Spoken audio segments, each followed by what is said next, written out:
Have you ever imagined what it would be like to fly like a giant prehistoric creature? Let's travel back in time, way back to the age of dinosaurs, to meet one of the most incredible flying reptiles ever, the Pteranodon.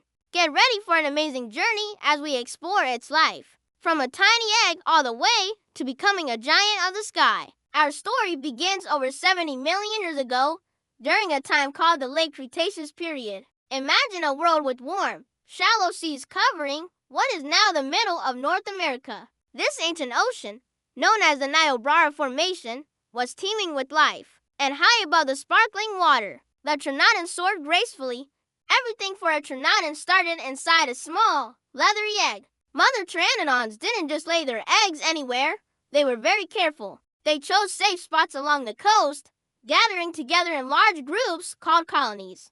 Nesting together in a big group was a great strategy. It provided safety in numbers, making it harder for hungry land predators to sneak in and steal the precious eggs. The mothers would fiercely defend their nests, using their long, sharp beaks to scare away any danger. Inside the egg, a tiny embryo was growing. Thanks to amazing fossil discoveries, scientists have found some of these Pteranodon eggs with the babies still inside. These fossils are like little time capsules, giving us a peek into how these creatures developed before they even hatched. Some fossils show that the baby Pteranodons, or hatchlings, were quite developed, suggesting they were ready for the world almost as soon as they broke free from their shells. Then, the big moment arrives. The egg cracks open, and a small hatchling emerges. But here's something super cool and a bit of a scientific mystery. Could these baby Pteranodons fly right after hatching?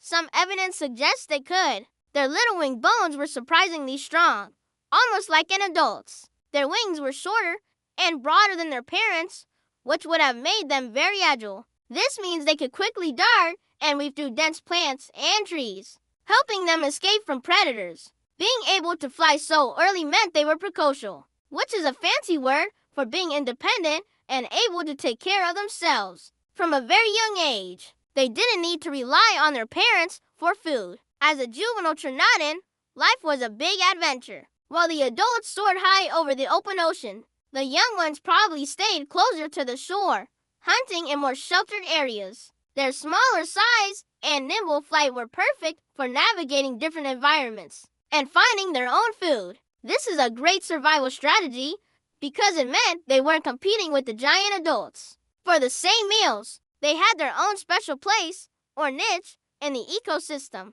Growing up, the Pteranodon changed a lot.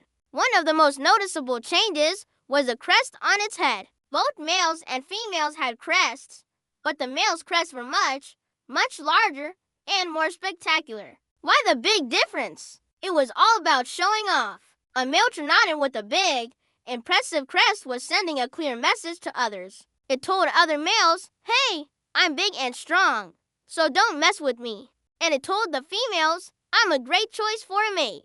These crests were likely very colorful and used for display, a bit like a peacock's feathers. It was a way to win a mate without having to get into dangerous fights. An adult Pteranodon was a truly magnificent sight. Imagine a creature with a wingspan of up to 33 feet. That's longer than a school bus. But despite its enormous size, Pteranodon was incredibly lightweight. Its secret?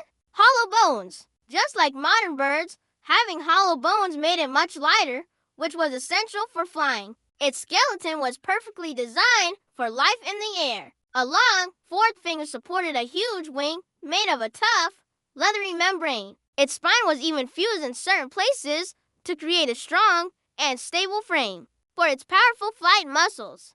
So, what was it like to see a Pteranodon fly? It was a master of soaring. Instead of constantly flapping its massive wings, which would use a lot of energy, Pteranodon would use rising air currents, called thermals, to glide effortlessly for miles and miles over the ocean. It was like a giant, prehistoric hang glider. Its body was streamlined to cut through the air with minimal drag, and it was even covered in a type of fuzzy fiber called pycno fibers. These weren't exactly feathers, but they helped keep the Pteranodon warm and may have made it even more aerodynamic.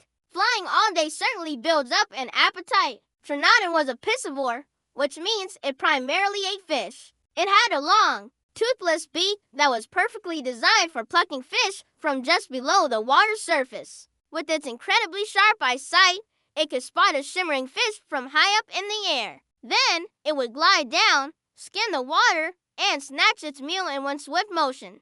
It wasn't a deep diver, but an expert aerial hunter. Besides fish, it probably also snacked on crabs and other small marine animals it could find near the coast. As a top predator in the sky, Pteranodon played an important role in its marine ecosystem, helping to keep fish populations in balance. It was a vital part of the food web in the ancient Niobrara Sea. For millions of years, these incredible creatures ruled the Cretaceous skies, living out their life cycle of hatching, growing, and soaring. But like all stories from the prehistoric past, this one eventually comes to an end.